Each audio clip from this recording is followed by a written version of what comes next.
ومثال الثانی اذا قال لامرأته حررتك ونوى به الطلاق يصح لأن التحرير بحقيقته يوجب زوال ملك البضع بواسطة زوال ملك الرقبة.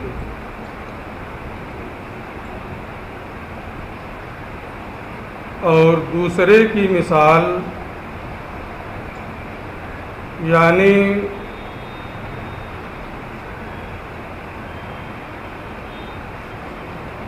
جو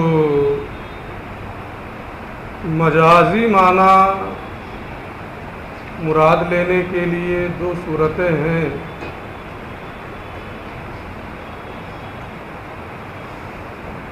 کہ علت اور حکم کے درمیان اتصال پائے جانے کی وجہ سے استعارہ ہوتا ہے، مجازی معنی مراد لیا جاتا ہے. اور دوسرا سبب اور حکم یعنی مسبب کے درمیان اتصال پائے جانے کی وجہ سے استعارہ کیا جاتا ہے، مجازی معنی مراد لیا جاتا ہے. یہ دوسرا معنی جو ہے کہ سبب اور مسبب کے درمیان اتصال اور تعلق پائے جانے کی وجہ سے مجازی معنی مراد لینا. اس کے بارے میں نے پہلے بتایا تھا کہ سبب وہ ہوتا ہے جو مفضی حکم کی جانب مفضی فی الجملہ ہوتا ہے. کبھی تو ایسا ہوتا ہے کہ مسبب یعنی حکم سبب کی بنیاد پر پایا جاتا ہے. کبھی ایسا بھی ہوتا ہے کہ سبب تو موجود ہو لیکن مسبب یعنی حکم نہیں پایا جاتا.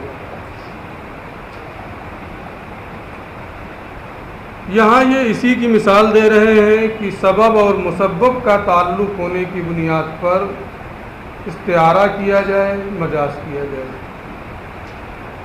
ایک چیز اس کے بارے میں اور آپ کو میں نے اس سے پہلے بتایا ہے کہ جب سبب اور مسبب کے درمیان تعلق کی وجہ سے استعارہ کیا جاتا ہے تو سبب بول کر کے مسبب مراد لینا تو صحیح ہوتا ہے، لیکن حکم اور مسبب بول کر کے سبب مراد لینا یہ صحیح نہیں ہوتا ہے. اسی کی یہاں پر مثال دے رہے ہیں کہ دوسرے کی مثال یعنی سبب اور مسبب کے درمیان اتصال اور تعلق کی وجہ سے استعارہ کرنا اور صرف ایک جانب سے استعارہ اور مجاز کا صحیح ہونا، یعنی سبب بول کر کے حکم مراد لینے کا ارادہ کرنا اور بس. اذا قال لامرأته جب شوہر نے اپنی بیوی سے کہا حررتک میں نے تمہیں آزاد کر دیا، ونوى به الطلاق اور اپنے اس جملے سے کہ میں نے تمہیں آزاد کر دیا شوہر نے طلاق کی نیت کی ہے، طلاق دینے کی نیت کی ہے. تو اس جملے سے حررتک سے یا انت حرتن سے انت طالقتن کا ارادہ کرنا، حررتک سے طلقتک کی نیت کرنا، ونوى به الطلاق اور شوہر نے اپنے اس جملے سے بیوی کو طلاق دینے کی نیت کی ہے، یصح تو یہ صحیح ہے کیوں؟ اس لیے کہ تحریر یعنی آزاد کرنا، یہ زوال ملک متاع، عورت سے فائدہ اٹھانے کی ملکیت کا ختم ہونا، زوال ملک متاع یعنی عورت سے فائدہ اٹھانے کی ملکیت کا ختم ہو جانا، اس معنی پر دلالت کرنے میں تحریر یہ سبب ہے، سبب محض ہے، کیونکہ کبھی آزاد کرنا ہوتا ہے اور ملک متاع کا زوال بھی ہو جاتا ہے۔ جیسے بادی کو آزاد کیا تو ملک متاع کا زوال بھی ہو گیا، اس سے فائدہ اٹھانے کا اسے حق تھا، لیکن اگر غلام کو آزاد کیا تو سبب تو پایا جا رہا ہے، تحریر پائی جا رہی ہے، لیکن وہاں ملک متاع ہی نہیں ہے تو زوال کا کیا معنی؟ تو تحریر زوال ملک متاع کے لیے سبب ہے، اور جب یہ سبب ہے تو سبب بول کر کے مسبب یعنی ملک متاع کو زائل کرنے کی، اور ملک متاع کس سے زائل ہوتا ہے؟ طلاق سے بھی زائل ہوتا ہے۔ سبب بول کر کے حکم یعنی ملک متاع کا زوال مراد لینا، طلاق مراد لینا، یہ کیا ہوگا؟ صحیح۔ وَنَوَى بِهِ الطَّلَاقَ، اور ہر رتقے سے شوہر نے طلاق کی نیت کی ہے، یصح ہو تو اس کا یہ نیت کرنا صحیح ہے۔ کیوں صحیح ہے؟ لأن التحریر بحقیقتہ، کیونکہ تحریر اپنے معنی حقیقی اور معنی لغوی کے اعتبار سے، معنی وضعی کے اعتبار سے، یوجب زوال ملک البضع، ملک بضع کے زائل ہونے کا سبب بنتا ہے، عورت سے فائدہ اٹھانے کے ختم ہونے کا سبب بنتا ہے۔ کیسے سبب بنتا ہے؟ بواسطۃ زوال ملک الرقبہ، گردن کی ملکیت کے زائل ہونے کے واسطہ سے، یعنی باندی پر ملکیت کے ختم ہونے کے واسطہ سے۔ جب حررتکے کہا تو باندی آزاد ہو گئی، جب آزاد ہو گئی تو ملک بضع سے فائدہ اٹھانے کا حق بھی کیا ہو گیا؟ تو ملک رقبہ کے زائل ہونے کے واسطہ سے ملک بضع کے زوال کا یہ سبب بنتا ہے کہ ملک بضع ختم ہو گئی، فائدہ اٹھانے کا حق نہیں رہا۔ تو جب یہ ملک بضع کو زائل کرنے کا سبب بنتا ہے، کیسے سبب بنتا ہے؟ میں نے اس کو بتا دیا کہ یہ حکم کی جانب مفضی فی الجملہ، کبھی ملک بضع کا زوال ہوگا رقبہ کے زوال سے، جیسے بادی کو آزاد کیا، اور کبھی رقبہ کے زوال سے ملک بضع کا زوال نہیں ہوگا، جیسے کہ غلام کو آزاد کیا تو وہاں بضع ہی نہیں ہے تو زوال کا کیا مطلب؟ تو یہ کیا ہوا؟ ملک بضع کے زوال کے لیے تحریر یہ کیا ہے؟ سبب محض ہے، وکانا سببا، تو یہ سبب محض ہوا لزوال ملک المتاع، ملک متاع کو ظاہر کرنے کے لیے، بضع کی ملکیت کو ظاہر کرنے کے لیے، عورت سے فائدہ اٹھانے کے حق کو ختم کرنے کے لیے۔ اور جب یہ سبب بنا فجاز ان یستعار عن الطلاق، تو جائز ہے کہ تحریر کو طلاق سے استعارہ، تحریر کا طلاق سے استعارہ کیا جائے، یعنی تحریر بول کر طلاق مراد لیں، یہ جائز ہوگا۔ الذی ہوا مزیل لملک المتاع، وہ طلاق جو ملک متاع کو زائل کرنے والا ہے۔ تو چونکہ یہ سبب ہے تحریر، تو تحریر کو بول کر کے مسبب یعنی حکم کو صرف مراد لینا جو ملک متاع کا زوال ہے، طلاق کو مراد لینا یہ درست ہے، جائز ہے۔ ایک طرف سے استعارہ ہو گیا، دوسری طرف سے استعارہ طلاق بول کر کے تحریر مراد لینا، یہاں اس کا بیان نہیں ہے، لیکن طلاق بول کر کے آزادی مراد لینا یہ درست نہیں ہے، کیونکہ طلاق یہ مسبب ہے، اور سبب اور مسبب میں ایک جانب سے استعارہ ہوتا ہے، دونوں جانب سے استعارہ صحیح نہیں ہوتا ہے۔ اب یہاں ایک اعتراض ہوتا ہے کہ کچھ کہنا ہے کیا؟ ہر تو کے کہہ کر کے کیا مراد لیا؟ میں نے تجھے طلاق کی نیت کیا، یا انت حرتن کہہ کر کے طلاق مراد لیا، انت طالقتن۔ اور آپ یہ پڑھ چکے ہیں قدوری میں کہ اگر کوئی اپنی عورت کو صریح الفاظ کے ذریعے سے طلاق دے تو 2 طلاق دے گا تو کون سی طلاق پڑے گی؟ کون سی طلاق پڑے گی؟ 2 طلاق دے گا تو 2 طلاق دے گا، اس وقت کون سی طلاق پڑے گی؟ طلاق بائن۔ کون سی طلاق پڑے گی؟ صریح اگر ہے تو 2 طلاق کے بعد بھی وہ طلاق رجعی ہے، وہ بائن نہیں ہوگی، ہے نا۔ بہرحال یہاں ہمیں یہ نہیں بتانا ہے۔ تو صریح الفاظ کے ذریعے سے اگر طلاق دے تو وہ طلاق رجعی ہوتی ہے جب تک کہ 3 کی تعداد نہ ہو جائے۔ اب حرر تو کے کہا، مراد کیا، نیت کیا کیا؟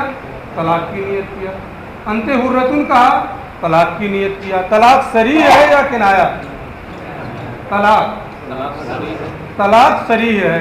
جب صریح کی وہ نیت کر رہا ہے تو اس کے ذریعے سے کون سی طلاق پڑھنی چاہیے؟ طلاق رجعی پڑھنی چاہیے۔ حالانکہ ہمارا مذہب یہ ہے کہ حررت کے یا انت حرتن اگر کہے گا تو طلاق بائن پڑے گی۔ نیت تو وہ صریح کی کر رہا ہے تو طلاق پڑھنی چاہیے رجعی، اور ہم کہتے کیا ہے کہ طلاق کون سی پڑے گی؟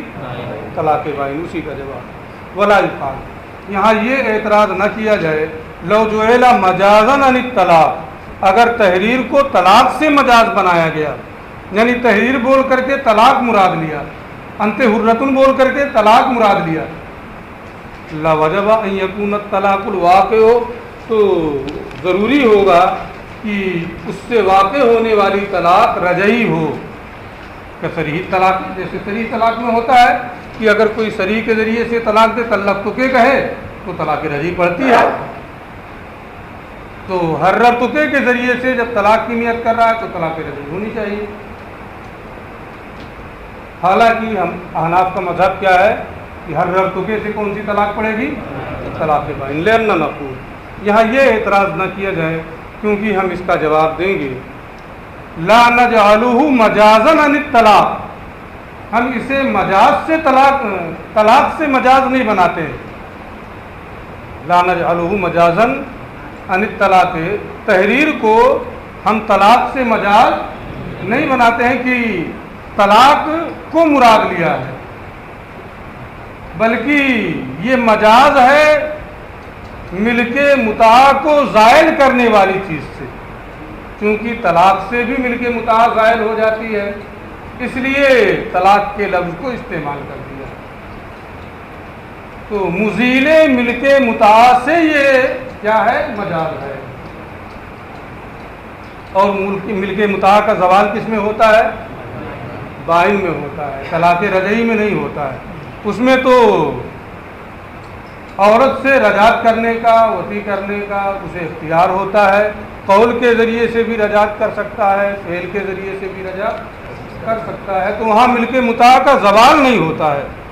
تو تحریر جو ہے یہ مزیل ملک متاع سے مجاز ہے۔ طلاق کا لفظ جو استعمال کر دیا گیا ہے یہ صرف تقریب فہم کے لیے، سمجھانے کے لیے کہ چونکہ طلاق بھی مزیل ملک متاع ہے، اس لیے اس لفظ کو وہاں استعمال کر دیا گیا، ورنہ تحریر یہ مزیل ملک متاع سے کنایا ہے، اور مزیل ملک متاع یہ کنایا ہی بائن ہی کی صورت میں متحقق ہوگا، رجعی کی صورت میں متحقق نہیں ہوگا۔ اس لیے حررت کے جو کنایا ہے مزیل ملک متاع سے، اگر کوئی اپنی عورت سے کہے گا تو اس کی عورت پر طلاق بائن پڑے گی۔ بل انل مزیل لملک المتاع، بلکہ یہ مجاز اور استعارہ ہے مزیل ملک متاع سے، وذالک فی البائن، اور ملک متاع کا زوال بائن میں ہوتا ہے، رجعی میں نہیں ہوتا، اذ رجعی ہو لا یزیل ملک المتاع عندنا، کیونکہ طلاق رجعی ہمارے نزدیک ملک متاع کو زائل کرنے کا سبب نہیں ہے، بلکہ ملک متاع باقی رہتا ہے۔ اب ایک مثال ہو گئی کہ اگر حررت کے کہا اپنی بیوی سے تو سبب بول کر کے مسبب مراد لینا جائز ہے، لیکن اگر اپنی باندی سے کہا طلقت کے، میں نے تجھے طلاق دے دی، ونویٰ بہ التحریر، اور اس سے آزاد کرنے کا ارادہ کیا، تو تحریر اور طلاق اس میں سبب کون ہے؟ تحریر، مسبب کیا ہے؟ طلاق، ملک متاع کا زوال۔ تو اگر اپنی باندی سے کہا طلقت کے، تو یہ مسبب ہے، سبب بول کر کے مسبب مراد لینا تو صحیح ہے، لیکن مسبب بول کر کے سبب کی نیت کرنا یہ صحیح نہیں ہے۔ اس لیے اگر اپنی باندی سے طلقت کے کہا ہے تو اس کی باندی آزاد نہیں ہوگی، اگرچہ وہ یہ کہے کہ میری نیت حررت کے ہے۔ ولو قال لامتہ، اور اگر اس نے اپنی باندی سے کہا طلقت کے، میں نے تجھے طلاق دے دی، ونویٰ بہ التحریر، اور آقا نے طلقت کے سے تحریر کی نیت کی ہے، لا یصح ہو، تو طلقت کے بول کر کے مسبب بول کر کے سبب مراد لینا یہ صحیح نہیں ہوگا، لأن الاصل جاز ان یثبت بہ الفرع، کیونکہ اصل سے فرع کا ثابت ہونا تو جائز ہے، یعنی سبب بول کر کے مسبب مراد لینا تو جائز ہے، ایک جانب سے استعارہ ہے، واما الفرع، لیکن فرع یعنی حکم اور مسبب، فلا يجوز ان يثبت به الاصل، تو فرع کو بول کر کے اصل کو ثابت کرنا یہ جائز نہیں ہے۔ یہ بات پوری ہو گئی۔ تفریع الاحکام علی قسمئی الاستعارہ، استعارہ کی دونوں قسموں پر احکام کی تفریع، یہ بات کا اضافہ ہے، پرانی کتاب میں نہیں ہوگا کہ ہے یہ تفریع الاحکام، یہ لفظ نہیں ہوگا نا، اس میں قوسین پہ بنا ہے، اس کا مطلب کی اضافہ ہے، پھر سمجھانے کے لیے بعد میں بڑھاتے ہیں بعد میں۔ وعلی ھذا نقول، اور اسی بنیاد پر ہم کہتے ہیں، یعنی سبب بول کر کے مسبب مراد لینا صحیح ہے، اسی بنیاد پر ہم کہتے ہیں، آپ نے یہ مسئلہ ممکن ہے کہ پڑھ لیا ہو، ینعقد النکاح بلفظ الہبۃ والتملیک والبیع، کہ نکاح ہبہ سے منعقد ہو جائے گا، تملیک سے منعقد ہو جائے گا، یا اور بیع سے منعقد ہو جائے گا۔ کسی عورت نے کسی سے کہا وہب تو نفسی لکا، میں نے اپنے آپ کو تمہارے لیے ہبہ کر دیا، یا ملک تو نفسی لکا، میں نے اپنے آپ کا تمہیں مالک بنا دیا، یا بے تو نفسی لکا، میں نے اپنے آپ کو تم سے بیچ دیا۔ شوہر نے کہا قبل، تو ارادہ نکاح کا ہے، نکاح ہو جائے گا، نکاح ہو جائے گا۔ کیوں؟ اس لیے کہ اگر کوئی کسی کو ہبہ کر دے تو شے موہوب پر موہوب لہو کی ملکیت ثابت ہو جاتی ہے، اگر وہ باندی ہے تو اس سے فائدہ اٹھانا اس کے لیے حلال ہو جاتا ہے۔ تو مفید ملک متاع ہونے میں ہبہ یہ سبب ہے، ملک متاع کا فائدہ دینے کے لیے ہبہ یہ سبب ہے کہ حکم کی جانب یہ مفضی فی الجملہ ہے، کبھی تو حکم پایا جاتا ہے مسبب، یعنی فائدہ اٹھا سکتا ہے، اور کبھی نہیں ہوگا، جیسے کہ غلام کو ہبہ کیا۔ ایسے ہی تملیک میں ہے نا، مالک بنانا، تو اگر کوئی کسی باندی کا مالک ہو جائے تو فائدہ اٹھانا حلال ہوتا ہے، اور اسی طریقے سے بیع میں کہ اگر کوئی باندی کو خرید لے تو اس سے فائدہ اٹھانا حلال ہوتا ہے۔ تو بیع یہ مفید ملک متاع ہے، تملیک مفید ملک متاع ہے نہ ہبا مفید ملک متاع ہے، لیکن کبھی اس کے برعکس بھی ہوگا کہ مفید ملک متاع نہ ہو، جیسے غلام کو خریدنا، غلام کا مالک ہونا، غلام کا ہبا ہونا، لأن الہبۃ بحقیقتھا، کیونکہ ہبا اپنی حقیقت کے اعتبار سے ملک رقبہ کا سبب بنتا ہے۔ اسی طریقے سے تملیک ملک رقبہ کا سبب ہے اور بیع یہ ملک رقبہ کا سبب ہے، اور گردن کا مالک ہونا یہ ملک متاع کا فائدہ دیتا ہے۔ کسی کا مالک ہو جائے کوئی تو اس سے فائدہ اٹھانا بھی حلال ہوتا ہے، اگر عورت ہے تو اس کے غذا کا بھی وہ مالک ہو جاتا ہے۔ تو یہ تملیک، بیع، ہبہ یہ سب کے سب کیا ہیں؟ سبب ہیں ملک غذا کے لیے، ملک رقبہ کے واسطے سے۔ تو جب یہ سبب ہیں تو سبب بول کر کے مسبب یعنی نکاح جس میں ملک متاع حاصل ہوتا ہے، نکاح سے کیا حاصل ہوتا ہے؟ ملک غذا حاصل ہوتا ہے۔ تو سبب بول کر کے حکم یعنی نکاح مراد لینا، جو ملک متاع اور ملک غذا کا حکم ہے، جو ملک متاع ہے، اس کو مراد لینا صحیح ہوگا۔ وہ ملک الرقبۃ یوجب ملک المتاع فی الاماء، اور گردن کا مالک ہونا بعدی میں ملک متاع کو واجب کرتا ہے۔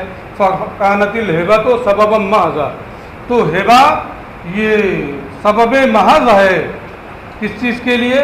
لثبوت ملک المتاع، ملک متاع اور ملک غذا کو کے ثابت ہونے کے لیے، کے ثبوت کے لیے۔ تو جب یہ سبب ہے تو سبب بول کر کے ملک متاع کو مراد لینا یعنی نکاح کو مراد لینا جو مسبب ہے یہ صحیح ہوگا۔ فجازہ ان یستعار ان نکاح، لہذا اس کا نکاح سے استعارہ کرنا یہ جائز ہوگا، یعنی ہبہ بول کر کے نکاح مراد لینا یہ کیا ہوگا؟ درست ہوگا۔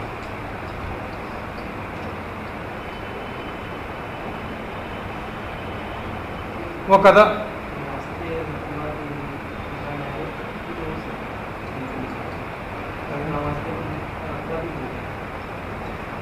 اس لیے کہ ہبہ میں پہلے گردن کا مالک آدمی ہوتا ہے، ذات کا مالک ہوتا ہے۔ ہاں، پہلے گردن اس کی پہلے وہ آزاد ہوتی ہے، اور اس کے واسطے سے ہر رتقہ کا اصل معنی ہے کہ اس کی ذات کو آزاد کر دیں، ذات کی آزادی کے واسطے سے نہ ملک متاع کا زوال۔ یہاں بھی وہی ہے کہ اولاً ملکیت جو ثابت ہوتی ہے اس کی ذات پر ثابت ہوئی، اور ذات پر ثابت ہونا اسی کا ایک جز کیا ہے؟ ملک غذا، مذہب غذا بھی ہے تو غذا پر بھی ملکیت۔ تو جیسے ہبہ یہ سبب ہے نا ملک متاع کے لیے، اور ملک متاع یہ مسبب ہے، نکاح میں بھی ملک متاع ہوتا ہے، اس لیے سبب بول کر کے ہبہ بول کر کے ملک غذا اور ملک متاع یعنی نکاح کا مراد ارادہ کرنا یہ کیا ہوگا؟ جائز ہوگا۔ یہی حال تملیک کا بھی ہے اور بیع کا بھی ہے کہ وہ بھی بواسطہ ملک رقبہ ملک غذا کا سبب ہے، اور جب سبب ہے تو تملیک اور بیع کو بول کر کے ملک متاع یعنی نکاح ہی کا ارادہ کرنا، مسبب کو مراد لینا یہ کیا ہوگا؟ صحیح ہوگا۔ ایک کی انہوں نے تفصیل کر دی ہے، باقی دو کو اسی پر آپ کے حوالے کر دیا کہ اسی کے مطابق اس کو بھی منطبق کر لیں۔ وقضا لفظ التملیک والبیع، اسی طریقے سے تملیک اور بیع کا لفظ بھی ہے کہ یہ سبب ہے اور ملک متاع یعنی نکاح مسبب ہے، تو اسے بول کر کے نکاح کو مراد لینا، نکاح کا اس سے استعارہ کرنا یہ جائز ہوگا۔ ولا ینعکس، لیکن اس کے برعکس نہیں ہوگا، کیونکہ نکاح یہ کیا ہے؟ مسبب ہے۔ اب نکاح بول کر کے ہبہ مراد لینا جو سبب ہے، نکاح بول کر کے تملیک مراد لینا جو سبب ہے، نکاح بول کر کے بیع مراد لینا وہ بیع جو سبب ہے، یعنی مسبب بول کر کے سبب مراد لینا یہ صحیح نہیں ہے، کیونکہ اس میں ایک جانب سے استعارہ جائز ہے، دونوں جانب سے استعارہ نہیں ہوتا ہے۔ ولا ینعکس ہو، اور اس کے برعکس نہیں ہوگا. حتی لا ینعقد البیع والہبۃ بلفظ النکاح، یہاں تک کہ بیع اور ہبہ نکاح کے لفظ سے منعقد نہیں ہوں گے. ثم فی کل موضع یکون المحل متعینا لنوع من المجاز لا یحتاج فیہ الی النیۃ.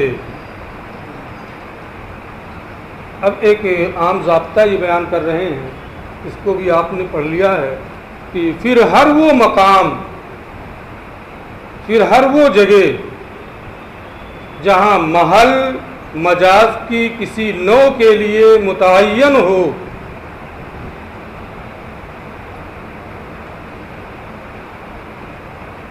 تو جب کوئی ایسا مقام ہو کہ وہ محل مجاز کی کسی نوع کے لیے متعین ہو، تو وہاں پر نیت کی کوئی ضرورت نہیں ہے.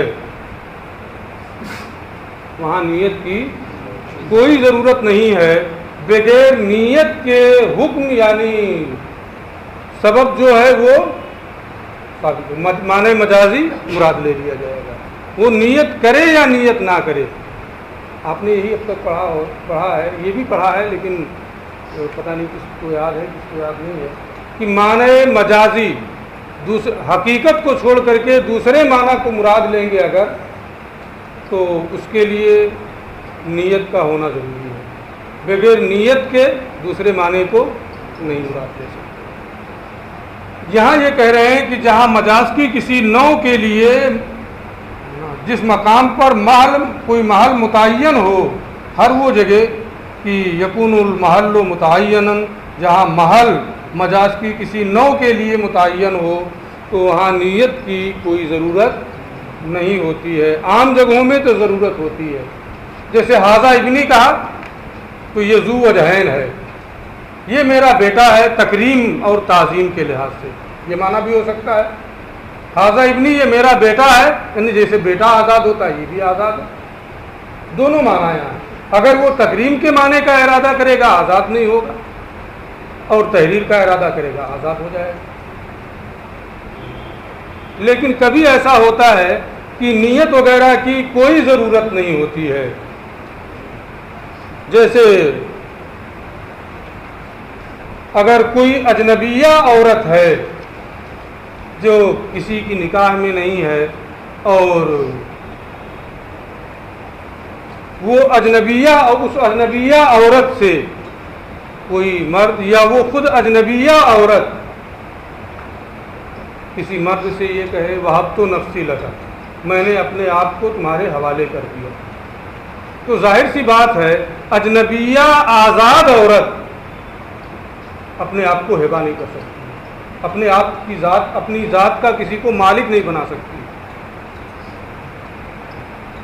کسی آزاد کا کوئی مالک نہیں ہو سکتا ہے ہبہ کے ذریعے سے یا بیع کے ذریعے کسی طریقے سے.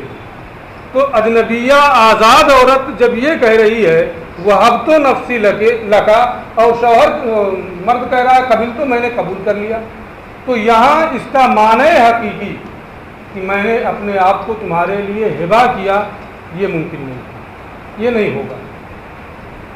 تو یہاں مجازی معنی متعین ہے کہ میں نے اپنے آپ کو تمہارے نکاح میں دیا، اور جب یہ مجاز کے لیے متعین ہے تو نیت وغیرہ کی کوئی ضرورت نہیں ہے کہ جب وہ نیت کرے وہب تو نفسی لگا کے ذریعے سے نکاح کی تبھی نکاح ہوگا، ایسا نہیں. نکاح کی نیت کرے یا نیت نہ کرے، بہرحال اس سے نکاح ہے. یہاں میں گواہ سے بحث نہیں کر رہا ہوں، میں فکر نہیں پڑھا رہا ہوں، میں جو پڑھا رہا ہوں اتنا سمجھا دیا. گواہ کو اس میں پڑھ چکا ہے کہ گواہ نکاح کے لیے گواہ ضروری ہے، بغیر گواہ کے نکاح ہوگا. ایسی بات پوچھو جو نہ پڑھے ہو. ہمیں اس سے بحث ہی نہیں ہے کہ گواہ کی ضرورت ہے کہ عدالت کی ضرورت ہے یا کس کی ضرورت ہے. جو میں اصول سمجھا رہا ہوں اتنا سمجھ گیا کہ نہیں، بس کافی ہے. میرا مقصد حل ہو گیا. کیا ہے کچھ پوچھنا ہے؟ کیا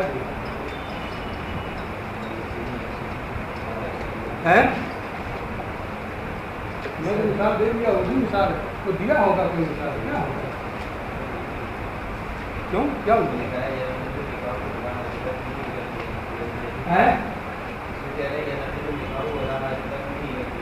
ٹھیک ہے، وہی تو میں کہا ہوں کہ نکاح منعقد ہو جائے گا، ہے بات سے نیت کی کوئی ضرورت نہیں ہے، کچھ اور کام کچھ اور کام کیسے دیکھیے آپ، یہی تو میں کہا ہوں کہ وہ الفاظ جو مجاز کی کسی نوع کے لیے متعین ہو جائے تو نیت کی حاجت نہیں ہے، کیونکہ نیت کے نکاح نہیں، تو آپ کو نفسی لگے کہا اجنبیہ عورت ہے نا، آزاد ہے، منقوہ کسی کی نہیں ہے، وہ کہہ رہی ہے، وہ کہہ رہا ہے کبھی تو نکاح ہو جائے گا، نیت وغیرہ کی ضرورت نہیں ہے، یہی تو کہا کہ اس میں کچھ اور ہے، پھر کیا کرے اس میں کچھ اور ہے۔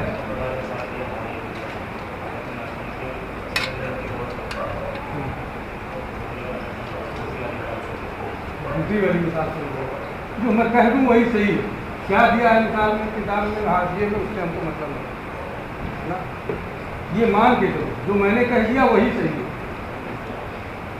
اور ایسا نہیں ہوگا کہ کتاب کے برعکس کمزور ہے، سارا کر کے آتے ہیں، تیاری کر کے آتے ہیں، ایسے تھوڑا ہوا کہ وہاں سے اٹھے آ کر کے یہاں بیٹھ گئے،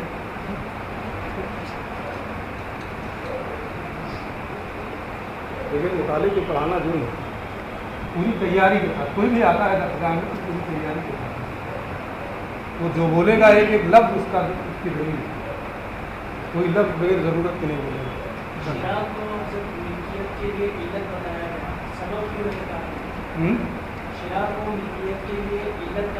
ملکیت کے لیے علت کہا گیا ہے کہ ملک متاع کے لیے علت کہا گیا ہے؟ میں کیا بولا ہوں، میں کیا بولا ہوں،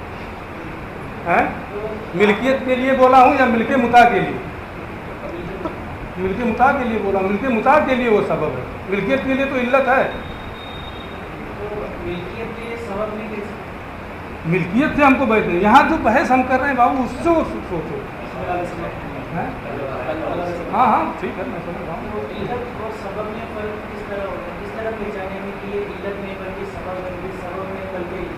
جب علت پائی جاتی ہے اس میں کوئی دشواری نہیں، علت پائی جائے گی تو معلول کا پایا جانا ضروری ہوتا ہے، اور سبب سے معلول کا پایا جانا، حکم کا پایا جانا ضروری نہیں ہوتا ہے نا، جیسے کہ خریدنا ہے نا، تملیک ہے نا، شرع کو کیا بتایا ہے؟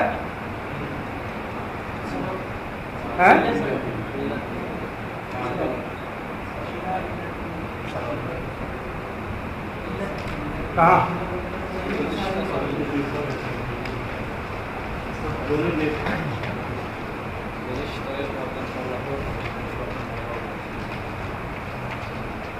نشتہد ان ملک کو افضل پڑھو،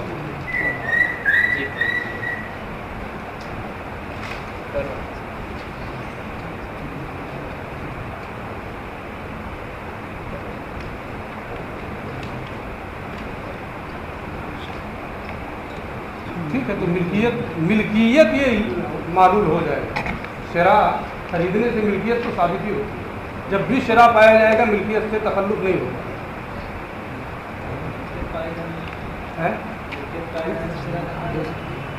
شرع کے پائے جانے سے ملکیت پائی جائے گی، شرع کے پائے جانے سے ملکیت پائی جائے گی کہ نہیں پائی جائے گی؟ تخلف ہوگا، علت کے پائے جانے سے ملکیت، معلول کا پایا جانا ضروری ہوتا ہے، کل بھی تو اس کو پوچھا تھا، اور معلول پایا جا رہا ہو تو اس کی کئی علتیں ہو سکتی ہیں، کل ہی میں نے اس کا جواب دیا تھا کہ علت جب پائی جائے تو معلول کا پایا جانا ضروری ہوتا ہے، لیکن معلول واحد کے لیے علل متغایرہ ہو سکتی ہیں، علل مختلفہ ہو سکتی ہیں، جیسے یہی ملکیت ہی ہے، اس کے لیے علت شرع خریدنا بھی ہے، وراثت بھی ہے، ہبہ بھی ہے، تمام چیزیں ہیں، تو معلول واحد کے لیے علل متغایرہ ہو سکتی ہیں، لیکن علت جب پالی جائے تو معلوم کا پایا جانا ضروری ہے، اور سبب کے پائے جانے سے حکم کا پایا جانا ضروری نہیں ہوتا۔ کوئی دقت ہو رہی ہے تو منطق میں باضابطہ یہ ضابطہ پڑھا ہوگا کہ معلول واحد کے لیے کئی علتیں ہو سکتی ہیں، نہیں پڑھا ہے؟ کیا کوئی شبہ ہو رہا تو بتا، کیا شبہ ہو رہا ہے؟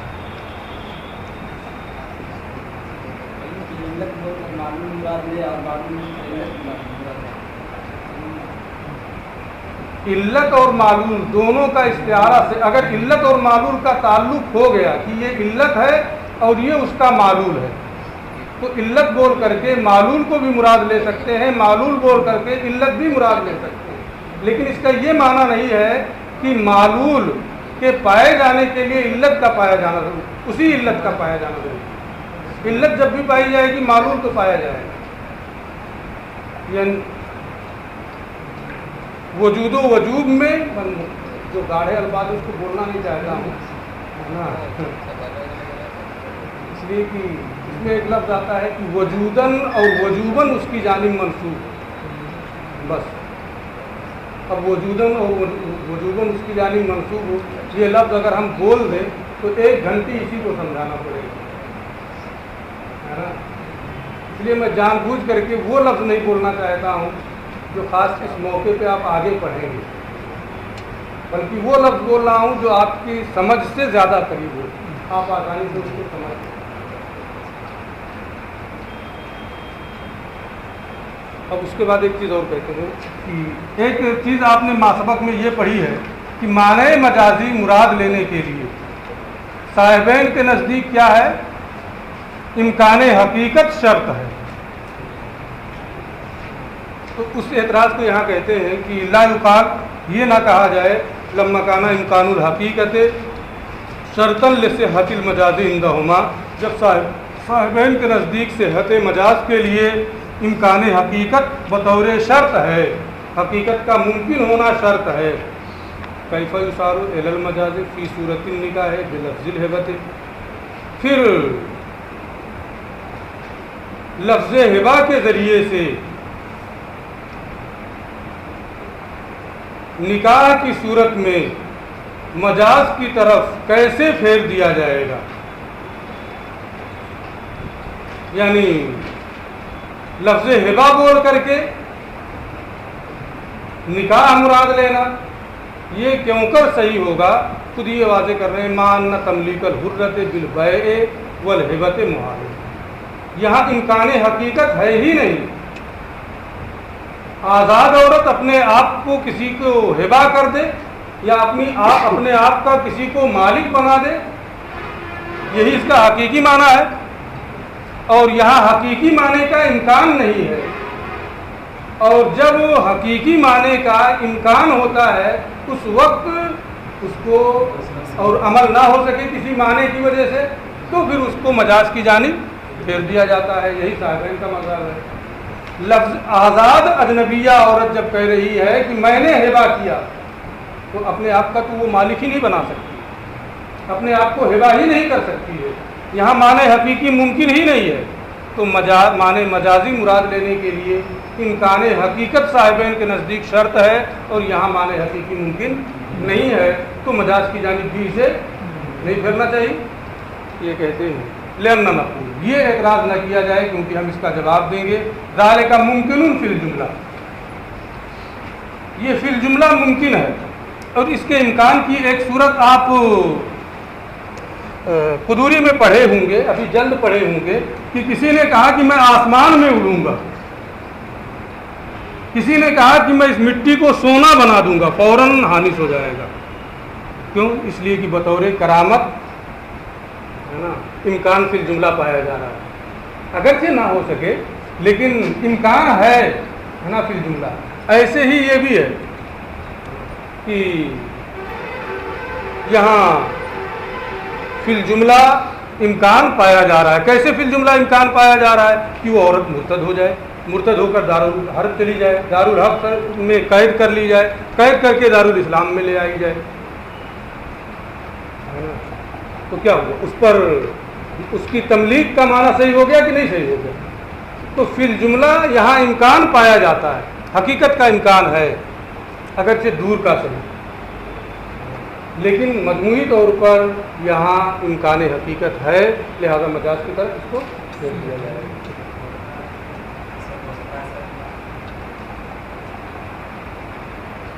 اس وقت تو ممکن نہیں، اس وقت یہ ممکن نہیں ہے، اگر تو باقیوں کا بھی امکان ممکن ہے، اور یہ اگرچہ نہ ہو سکے، امکان وقوعی کی شرط نہیں ہے، امکان عادی کی شرط ہے نا۔ ایک ہے امکان وقوعی، واقع ہو جائے یا واقع ہو سکے، وہ چیز یہاں نہیں۔ جواب ہو گیا ہے کہ نہیں؟ لہنا نقول، اس لیے کہ ہم کہیں گے ذالک ممکن فی الجملہ، یہ چیز فی الجملہ ممکن ہے، اس طور پہ کہ عورت مرتد ہو جائے اور دارالحرب چلی جائے، پھر قیدی بنا لی جائے، وسارہ ھذا نظیر مس السماء واخواتی، یہ آسمان کو چھونے اور اس جیسی مثالوں کی نظیر ہے، جیسے اس میں امکان فی الجملہ پایا جا رہا ہے اس لیے خانص ہو جاتا ہے، ایسے ہی یہاں پر بھی امکان فی الجملہ پایا جا رہا ہے، اس لیے اس کو مجاز کی جانب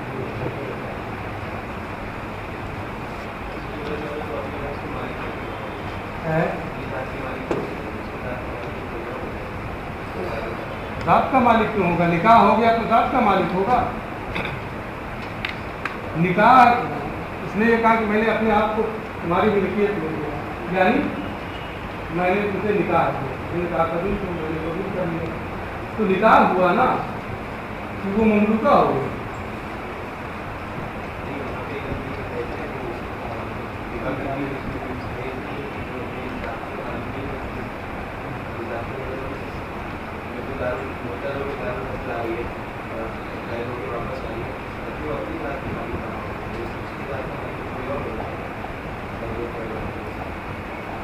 تو جس کی ملکیت مل جائے گی وہ اس کی ذات کا مالک ہے۔